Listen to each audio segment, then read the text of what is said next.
Swayam Prabha. Digital India. Educated India.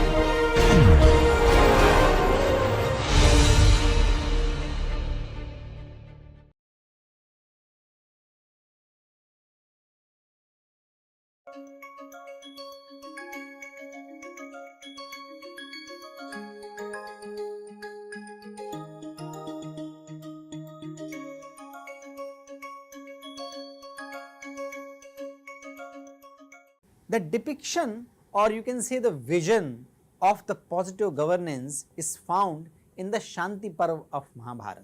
So the shloka goes like this: Naiva rajyam na rajasid, na dando na cha dandika, dharmenaiva praja sarva rakshanti cha parasparam. There was no sovereignty, no king, no chastisement, no chastisizer. All men used to protect one another righteously by dharma. So this is the vision of positive governance. There was no need of punishment, there was no need of instrument for punishment, that is what Dandika is. People were protecting themselves, praja, the jana, the population was protecting themselves in the context of, with the help of, with the reference of what? With the reference of dharma. Dharma is righteous behavior arising from the experience and knowledge of harmony within oneself and harmony with oneself and social and natural surrounding or environment. So this is the answer of the question of Yudhishthir, which he asked to Bhishma, how this system of king and kingship came into being. So this is the positive vision of the positive governance prevalent in the Indian tradition. Yoga is certainly the foundation of this vision. Similar thoughts are elaborated in much greater detail in the Arthashastra, Arthashastra of Kautilya or Chanakya. Arthashastra is perhaps the most ancient text about governance, about socio-economic, about the economic system, and this was written by Acharya Vishnugupta or Chanakya or Kautilya. He was the mentor of Chandragupta Maurya, which is considered to be the golden period of human history. So Arthashastra says that Sukhasya moolam dharma, dharmasya moolam artha, arthasya moolam rajyam, rajyasya moolam indriyajaya, indriyajayasya mool vinayah, vinayasya moolam vradhopaseva, vradhopasevaya vijnanam, vijnanam atmanam sampadayet, sampadditam jitatmam bhavati, jitatma sarvarthe sanyujyate. The basis of sukha or all true pleasantness is dharma or righteous conduct. That is the meaning of sukhasya moolam dharma.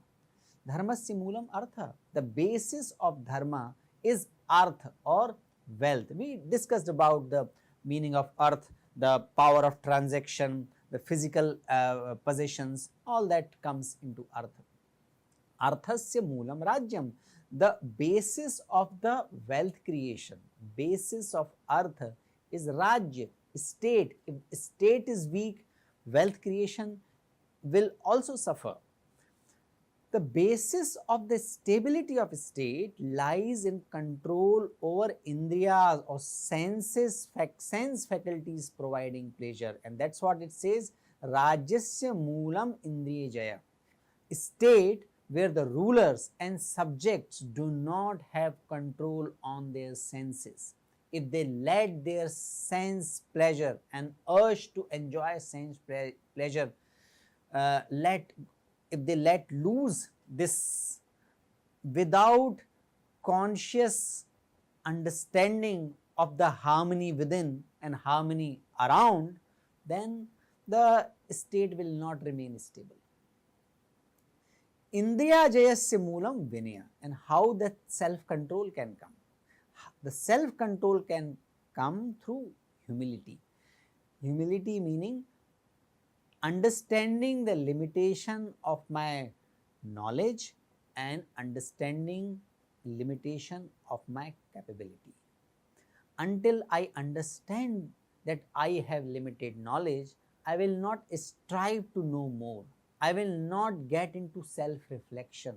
I will not get into the self-introspection.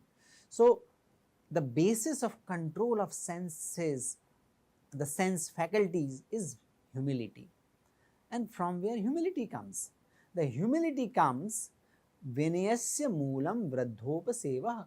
The basis of humility is devotion. Though devotion to whom? Devotion to the grown old through wisdom. Vradha, in the yogic tradition, vradha are considered of three types. Vayovradha means those who are vradha or old by age. Jnana vradha, those who are old by knowledge. And tapovradha, those who are old because of their penance, their sacrifice, their rigor in pursuance of the dharmic objective, the pursuance of the true knowledge. So, we attain humility by taking care and respecting vradhopaseva, those who are old, because if we take care of the old, those vradha, those grown-ups can pass on their experience, their wisdom, their knowledge to the younger generation. So, that is the basis of humility. And when we receive knowledge, we realize the limitation of our own knowledge, and that makes us humble. That makes us aware that how much is there which we do not know, and that brings a sense of openness to know, examine not only external world but also examine internal world, our intrinsic tendencies. Vradhopasevaya vijnanam, that is the important thing. When we respect experience and knowledge, vijnan, the true knowledge emerges. If we do not respect experience, if we do not respect knowledge, vijnan, the scientific knowledge cannot be discovered. Through the devotion to the wise, one attains knowledge. And what happens when we attain knowledge? More the knowledge is existing in a society, better the state will function. So, knowledge based society and knowledge based governance is the foundation of the basic tenet of the governance in the yogic tradition. Yoga also talks about controlling of the senses. Yoga also talks about jnana, and this most popular sutra, the most popular hymn of the Arthashastra also talks about dharma, the harmony, self-control, knowledge, and it connects beautifully how knowledge is important in terms of creation and dissemination to run a state effectively. And to perform state duties with maximum efficiencies, the functionaries of the state must learn to control their sensuous need, maximize their internal potential, respect knowledge, and those who have vanquished their baser selves, the limited self which considers my existence limited to my physical body. And when with this whole process, jitatmam bhava, when this process people get the control over their sensuous pleasure, they become prosperous naturally, and then only they can retain their prosperity. And if they can retain the prosperity, then only a state can be successful and individual can be successful. So, you can see in this shloka, self-control, governance and generation of wealth, all three aspects are interlinked.